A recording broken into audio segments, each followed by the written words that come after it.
There's something that's always struck me funny about a passage starting with Luke 4, verse 38. It says, "Now Simon's mother-in-law was suffering from a high fever, and they asked Jesus to help her. So he bent over her and rebuked the fever, and it left her. She got up at once and then began to wait on them." Did Jesus heal the woman so she could wait on him? Can you imagine the conversation? "Are you hungry, Jesus? You know, my mother-in-law makes some pretty great quesadillas." How does that sound? Hard to pass up a good quesadilla, right?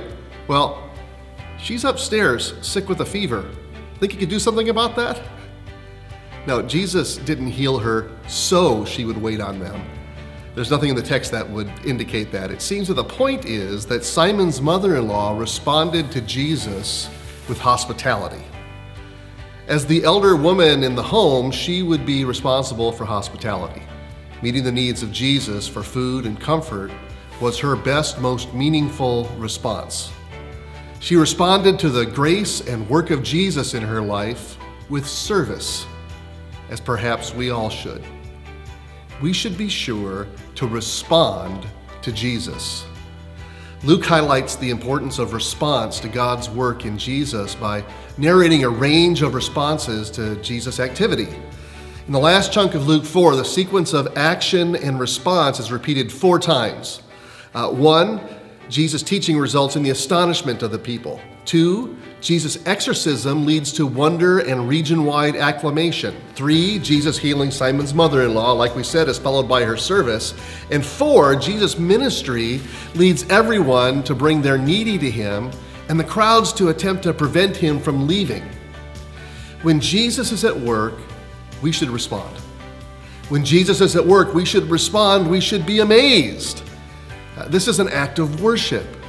When Jesus is at work, we should respond. We should proclaim it, making Jesus famous, spreading the good news. This is an important aspect of our part in his mission. When Jesus is at work, we should respond. We should serve. This is our right response to the authority and responsibility that he gives us. When Jesus is at work, we should respond. We should bring others, doing all we can to help others receive the blessings of Jesus. This is our calling as his people. Our response, our participation with him, builds our faith and makes us even more effective in his hands. So respond.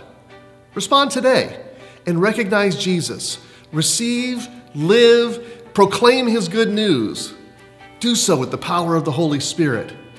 Respond by believing him. This is our most important response to God, to believe Jesus.